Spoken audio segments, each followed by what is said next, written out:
Rebonjour à tous, bienvenue sur la chaîne Actrice à Hollywood. Aujourd'hui, je voudrais parler de la responsabilité politique des artistes.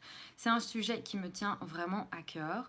Alors, la responsabilité politique des artistes, c'est quoi? En fait, c'est historiquement, les artistes comme les journalistes ont servi à dénoncer des abus du gouvernement, de ce qui se passait dans le monde à ce moment-là. Une autre responsabilité, c'est de refléter ce qui se passe dans la société. Bonjour à tout le monde qui est en train d'arriver. Donc refléter ce qui se passe dans la société à l'heure actuelle où vous vivez. Si vous regardez l'histoire de l'art, vous allez voir que ce soit dans la peinture, les films, la musique, les artistes ont toujours donné leur opinion sur ce qui se passe autour d'eux dans le monde dans lequel ils vivent. Et en général, même si vous regardez les films aujourd'hui, si vous êtes acteur et vous regardez plein de films, il y a plein de séries policières, il y a plein de films dramatiques ou historiques qui parlent vraiment de ce qui se passe dans le monde et qui dénoncent. Une des responsabilités des artistes aussi, eh bien, c'est de protéger la liberté d'expression. Vous savez que ce qui s'est passé à Paris quand il y a eu les attentats, notamment euh, au Charlie Hebdo, eh bien, c'était un problème de liberté d'expression. C'était des gens qui voulaient qu'on n'ait pas le droit de dire certaines choses. Donc, c'est vraiment hyper important pour les artistes de protéger cette liberté d'expression, de protéger et de parler de ce qui, dans le monde, nous dérange, de donner notre avis là-dessus. Si vous voulez un exemple de ça, vous pouvez aller regarder la vidéo qui vient de sortir aujourd'hui de mon amie Marine Assaillante, bonjour à tout le monde qui est en train d'arriver, qui s'appelle Get Free. Alors aujourd'hui, c'est une journée un peu spéciale parce que c'est la fête nationale américaine. On est le 4 juillet. Et cette fête nationale américaine, elle s'appelle Independence Day. Alors, c'est un peu un moment historique parce que justement, on parle de Independence Day, donc la journée de l'indépendance, quand on sait qu'aujourd'hui, aux frontières américaines, il y a des gens qui sont des immigrants, qui sont dans des cages et donc qui ne sont pas indépendants, qui ne sont pas libres aujourd'hui. Pourquoi je parle de ça? Eh bien d'abord, je voudrais donner la définition de ce que c'est qu'un immigrant. Un immigrant, c'est une personne qui veut vivre ou travailler, mais principalement vivre dans un pays où il n'est pas né. Alors, par exemple, il y a plusieurs raisons pour lesquelles quelqu'un voudrait aller vivre dans un pays dans lequel il n'est pas né. Par exemple, moi, par amour, parce que je me suis mariée avec quelqu'un qui n'est pas du même pays que moi, j'ai déménagé dans un autre pays qui n'est pas le mien. Il y a des gens, par exemple sur ma chaîne, des acteurs qui veulent venir travailler dans un autre pays, comme les États-Unis, et donc ils veulent devenir immigrants aux États-Unis pour leur travail. Et puis, il y a des gens qu'on appelle des réfugiés, qui, eux, veulent venir vivre dans un autre pays parce que dans leur pays où ils sont nés, leur vie est menacée.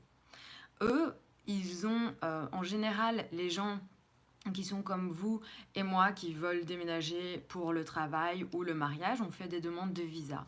Eux, quand ils veulent venir et devenir immigrants pour avoir le statut de réfugié parce que dans leur pays, leur vie est menacée, ils font une demande, non pas de visa, mais ils font une demande d'asile. C'est légal de faire une demande d'asile, c'est dans la loi, on peut venir dans un autre pays et demander asile à ce pays et dire j'aimerais venir en sécurité dans votre pays parce que dans le mien je ne suis pas en sécurité. Donc les gens qui viennent ici aux États-Unis et qui sont à la frontière mexicaine aujourd'hui dans des cages, ils sont légalement venus dans le pays demander asile aux États-Unis parce que dans leur pays ils ne sont pas en sécurité. Or, on les met dans des cages illégalement. On les met dans des cages alors que normalement, on ne devrait pas le faire. C'est pas normal et ces cages, on peut les appeler des camps de concentration. C'est un peu comme ce qui s'est passé en Allemagne à l'époque quand on a mis des gens dans des cages parce qu'on n'en voulait pas. Alors, moi, personnellement, mon opinion d'artiste là-dessus, c'est que je trouve que ça ne devrait pas exister de mettre aujourd'hui, en 2019, des gens dans des cages alors qu'ils viennent légalement dans un pays. Surtout qu'il y a des bébés, il y a des enfants. On sépare les enfants de leurs parents, donc on ne laisse même pas les familles ensemble. On prend les enfants, on les met dans des cages, on prend les parents dans des autres cages et puis ils ne se retrouvent jamais. Donc j'en parle, j'ai décidé d'en parler, j'en parle sur les réseaux sociaux. Si vous, c'est quelque chose qui vous touche, ou si vous, il y a des choses comme le climat aujourd'hui qui vous touchent, ou il y a des choses dont vous n'êtes pas d'accord et en tant qu'artiste, vous voulez en parler, bah, c'est important que vous en parliez dans votre art et puis c'est important que vous en parliez autour de vous. C'est la première chose que vous pouvez faire, c'est en parler. La deuxième chose que vous pouvez faire, s'il y a des choses dont vous ne savez pas comment parler parce que vous ne comprenez pas toujours ce qui se passe ou quoi, bah, vous pouvez demander aussi. Et puis, vous pouvez partager des infos que vous trouvez que d'autres ont partagées. Par exemple, sur Twitter, vous pouvez aller voir sur ce que moi je partage sur Twitter, sur le sujet. Et puis, vous pouvez aller eh bien, partager mes tweets. Sur Facebook, sur Instagram, où vous voulez. J'en parle aussi sur Instagram dans mes stories. Vous pouvez prendre ma story, faire un screenshot et le partager dans votre story. Voilà. Et puis surtout, informez-vous. Soyez au courant de ce qui se passe autour de vous dans le monde à l'heure actuelle. Je pense que parfois ça fait un peu peur les informations et donc parfois on n'a pas envie de regarder parce qu'on peut être hyper touché par ce qui se passe autour de nous et entendre des gens qui disent c'est l'horreur, on va tous mourir à cause du réchauffement climatique et des choses comme ça. Ce qui n'est pas faux, hein, ce qui est la réalité de ce qui est en train de se passer aujourd'hui. Et donc on peut avoir peur et décider oh je veux rien faire, je veux pas regarder les infos et tout. Mais en fait, le seul moyen pour vous de pouvoir réagir et participer et aider les choses à aller mieux, possiblement, eh bien, c'est de vous informer sur ce qui est en train de se passer, c'est de savoir, tiens, quelles sont les organisations qui, justement, essayent d'aider à des solutions durables. euh, voilà, comment est-ce qu'on peut faire des dons à des gens qui vont aux frontières américaines distribuer des tampons, des brosses à dents, des couches pour les enfants, des choses comme ça. Il y a un hashtag sur Twitter qui s'appelle Citizen Presence, donc la présence des citizens, parce que quand on est américain, on s'appelle un citizen.